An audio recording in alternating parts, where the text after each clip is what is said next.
Hello and welcome to the LA Venture Podcast. This is Minnie Ingersoll, host of the podcast and partner at TenOneTen. TenOneTen is an early stage venture fund based in Los Angeles. We're all technical founders who like to invest in technical founders.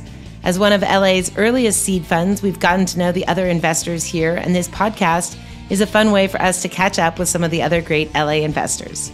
Quick break to ask our listeners if anybody is using WordPress to host their website and is interested in learning more about static pages. We have a portfolio company called Static that allows you to convert your WordPress site to static pages, but still use WordPress as your front end. With static pages, you get blazingly fast load times and complete security because you have static pages. Hit me up on LinkedIn. Thanks. Today I have Rachel Springate, partner and one of the founding partners at Muse Capital. Muse is a seed fund investing in the consumer space. Currently investing out of Fund II, congratulations, with companies like Motherly Maven, Beekeepers, Clarity Money, and many more.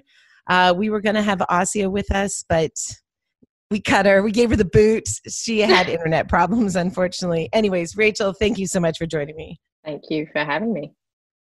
Let's talk about Muse and what you're building and who you are. Maybe you could start there with give me a little bit more about your background and how you came to Muse. So I'm originally from the UK, if you couldn't tell from my accent. My dad's a Brit, but my mum's actually from the Philippines. But I grew up and went to school in the UK, and I started my career in brand research of all things. And so that was how I got to build relationships with marketing directors of Fortune 500s, you know, everybody from an Apple to a Coca-Cola to an IBM. And then from that job, I was headhunted into a completely different world, which was the world of luxury lifestyle management. And I joined a group called Quintessentially. And if you don't know what Quintessentially is, it's a very high-end concierge service for high net worth individuals. So if you think of a Richard Branson in his hometown of London, he would know, you know, everyone and everything lifestyle related. But if he went to Tokyo or to Rio, there were basically people on the ground who knew the cities inside out, and they would help those high net worths, you know, navigate whatever they needed. And actually that role was fascinating because it's how I built my influencer network. It's how I built my relationships with athletes and sports teams, and obviously just solidified my brand network. And after 4 years of doing that, I came back and realized that corporate accounted for 80% of the revenue of the company. And I just thought to myself, I don't think I'm going to go any further here. And there's got to be something, you know, better I can do with this network than make a lot of money for, you know, these guys. And so in 2012, I left and was doing some consultancy work in Asia. And I met a guy who changed my life, a guy who we all know in the LA ecosystem called Troy Carter. And this was 2012 when he was Lady Gaga's manager. And she was probably the biggest pop star in the world at the time. And I remember meeting him and sitting with him and saying, you know, what's exciting to you? And he said, technology and early stage investing. And I said, huh? I was like, you know, I was expecting you to talk about new artists. And he said, no. He said, I've been spending a lot of time in Silicon Valley. I've just written an angel check into this great company you should know about called Uber. And I was like, wow, like what is Uber? And more importantly, why are they letting, you know, why are you investing? And he said, oh, you know, I use my network to help these companies grow. You know, Rachel, it's a really important part of our future. There's, you know, very few people like us that have the network and the relationships that we do. And so you should spend more time there. And, you know, he's the one that opened my eyes to all of this, and you know, really close with his team. And I think we've done like 4 deals together now at this point. And so you started helping out these early stage companies. And how did you end up connecting with Assia and forming Muse Capital Fund I, I guess? Well, one of my clients was actually in the music tech space, actually in the DJ space at the time, because they were the big rock stars, you know, Calvin and Deadmau5 and Tiesto and all these guys. But most importantly, it was helping them get their technology integrated into Spotify and Apple. And when I was doing the deal with Spotify, the person that I was connected to was Assia. And I'll never forget it. We did that meeting and she looked at me and she was like, this is great. I'm super interested in technology, but who are you? And, for those that don't know Assia, and maybe I can give a little background on her because that's how we met. But Assia is a really extraordinary, non-linear background also. So she's originally Italian, came to the States when she was 9, and went to Barnard College here, and then went back to Europe and actually ended up running TV, radio, and digital for a big music company in the UK called Ministry of Sound. And of all the things that she's done in her career, she actually ended up putting one of the first ever music channels onto YouTube, which is how she met Chad Hurley, which was Ministry of Sound. And through that was just networked obviously into the digital space and was becoming this, leader in a time when no one really knew how to navigate that. And through that, she ended up meeting Daniel Ek at Spotify when, he was very early in the development. They'd just proven out that this was working in Sweden. And he met Assia and said, look, I need help expanding this internationally. So she actually came to help open the LA office, which is crazy to think about that Spotify didn't have an LA presence 5 years ago. But, alongside doing that, so she was working with Daniel, but also had met the Anelli family. And the Anelli family are a very prestigious Italian family. They own like Fiat and Ferrari and Juventus Football Club. And, she'd been, again, advising them and their family office on, media and tech investments. And actually through that, one of the Anelli family became the chairman of Juventus Football Club. And if you don't know what Juventus is, it's one of the biggest sports teams in the world. It's a publicly listed company on the Italian Stock Exchange. And she actually ended up becoming the first female and youngest board member of Juventus Football Club. And she's still on the board today, so 9 years later, and has certainly seen a lot in the last 9 years. And, they signed Ronaldo in the last 2 years, the biggest, soccer player in the world. And so when it comes to kind of sports media, entertainment, Assia's network is so vast. And then as well as that, she ended up joining the board of North Zone Ventures. And North Zone, if you don't know, it was was the first institutional money into Spotify. I need to ask some about Muse, what you invest into. Yeah, tell me some about, right now you're investing out of Fund II. What sort of, are they all seed companies? They're all in the consumer space. What are you looking for when you're investing? Our idea at Muse is to be one of the most helpful investors on the cap table and actually bring something very different to the investors, because along with our check comes this 30-year combined network of access to these decision makers. And so with Muse, what we look at, we are a broad consumer fund. So we say products, platforms, marketplaces, so long as it touches the consumer at some point, we like to take a look. And Fund One was more of a proof of concept fund where we were just proving out the model and seeing if this would work, and it actually went really well.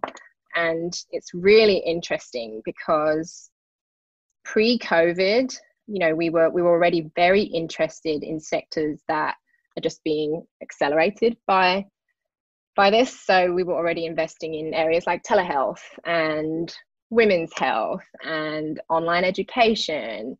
We don't typically do CPG unless, the founder is trying to change an entire category. So tell me a little, first off, just the difference between a platform and a marketplace, and how, when you're looking at a company, how you can kind of assess that potential to go from sort of initial product into more of a developing the brand and developing a platform, say. Yeah, so it's interesting. I think a really good example of that in our portfolio is a company called Motherly. So if you look at Motherly, it started out as a platform for millennial mothers, and they built this, they bootstrapped it, and it was resonating with the audience, so much so that they had incredible engagement rates, and now they reach 30 million millennial mothers a month. And so Motherly is a great example of a existing platform that can now expand into a marketplace, right? So they've already built that trust with the audience, and they kind of know what they like, what they don't like. I think it was Connie Chan over at Andreessen who talks about super apps, right? And how, people are less likely to download new apps and focus on those that are already out there and that already have engaged audiences and then build on top. And that's why I think, Motherly being a platform to marketplace to then doing so much more with that existing audience is the kind of company that we would focus on. Got it. And, I know there's never a rule of thumb exactly, but when you're investing into these companies, you're leading or participating in a seed round. Mm-hmm. What sort of traction do they often have that will make you think it's like the right time for you to invest? Yeah, I think we're unique in that we typically will not do kind of pre-product, pre-revenue, to be honest, because if you look at our value add, it's to supercharge a company, right? So typically we want to see the product, a company in market with some traction, because if we're then going to take that into major brands, major corporations, they're going to want to see it working before they're going to consider a partnership. So when you're doing that business development, are there lessons that other people can learn? Like, are there ways of doing business development? If I don't know all the top tier talent other than working with Muse? Yeah. So I think it's really important, because business development sounds so vague, right? And it can cover many, many aspects. And, it's very easy for people to think because we're based in LA, they're business development, they're just going to get me in front of celebrities, influencers. That's actually not what, that's just one tiny part of what we can do. And of course it's important, but, we're just as likely to look to do a partnership for you with a Fortune 500. And actually, a good piece of advice here is talking about elephant hunting, right? And you always want to try and go for that big deal. But to be a really good business development person, you have to have a balance. So you need to have those the low-hanging fruit, right? So those smaller deals that are going to, bring you revenue, bring you distribution, bring you customers, but then also have, the elephant, the one that is going to, be the deal that will define your company. And so I feel like entrepreneurs often overlook that. And it's also, looking at examples of, successful case studies, I guess, that are already out there, and then, quoting that and then pitching it to the company as, did you see this? Like, we can do this for you. I think that's actually really powerful too. Yeah, that makes a lot of sense. Great. So in this fund too, I meant to ask sort of what is your target check size, that sort of thing. Average check is 250 to $500,000 into the seed round of a company. So yeah. And just for you sort of more personally, like you've gotten into VC now, you've been doing this for a number of years. Do you have advice for people who want to maybe follow your path? Like, is there a path there to follow, or are there different ways in? For sure. And I think that, Assia and I over the last 3 years have been, just doing it, right? Heads down, working, not really telling our story, but we actually think it's really important because, especially today, right? I think that given the current environment and, what's happened with COVID and what's happened with Black Lives Matter, I think now it's more important than ever that we have diverse emerging managers, right? And diverse managers who can write a check. This has been the hardest thing I've ever done in my entire career, by the way. Going out and raising that first fund without the right background necessarily, or a different background, I should say. By the way, while pregnant and having a baby, just when you thought it couldn't be harder, was definitely really tough. And I think for Assia and I, we're really keen to kind of share our story and some of the mistakes that were made and how we can make that easier for other emerging managers to follow the path. But look, we believe in diversity. I'll give you an example of this. So when Assia and I went out to create Muse, we actually didn't have a mandate that we had to invest in only female or only minority entrepreneurs. Yet when we look at our portfolio, just naturally, right, because we look at the world differently, 50% of our portfolio is minority or diverse. And we were really proud of that. Do you have any tips, things that you might have done differently other than realizing that it's incredibly hard? I think one of it, to pass on advice would be, hey guys, this is how it works. These are the people you really shouldn't be talking to yet. And here are the people that you should and why. I assume that most endowments, institutional investors are just looking to invest much larger sums of money into later stage funds. Exactly.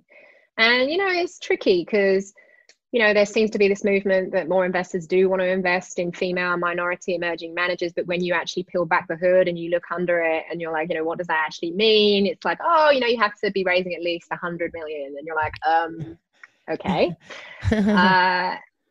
And then, in terms of the fundraise process, I mean, it took us 18 months. And I know that that's kind of normal, but for us, it was like, wow, this is not for the faint of heart. Yeah. And we're in such a moment of time right now. I mean, we are in the midst of Black Lives Matter right now. And I think everyone's getting more exposed and having harder conversations about white privilege, about our societal structures.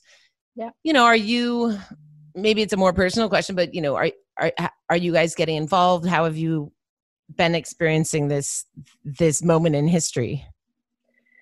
We are definitely getting involved, and honestly, like, all kudos to to Assia.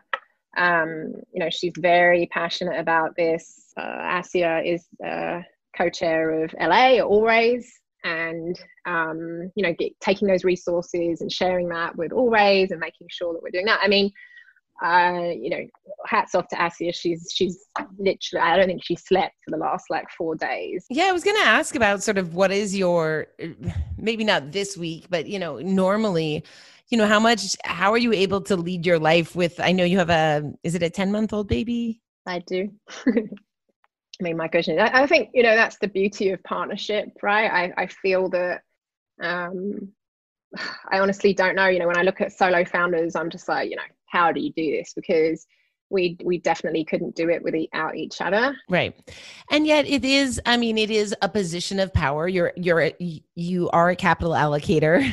I remember saying to Assia the day that our CFO called us during this fundraise and said, hey guys, congratulations, you got to a point in the fundraise where, you're here to stay and this is real.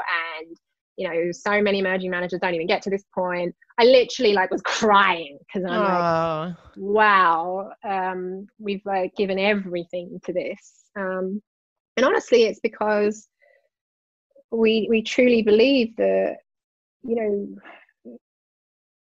being diverse as an emerging manager, having the ability and the power to write a check, I honestly think it's more important now than ever. And we're really passionate about,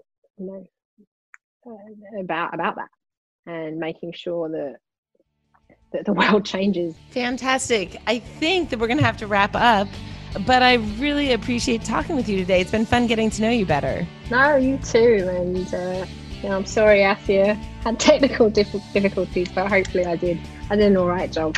Of course, we'll get her next time.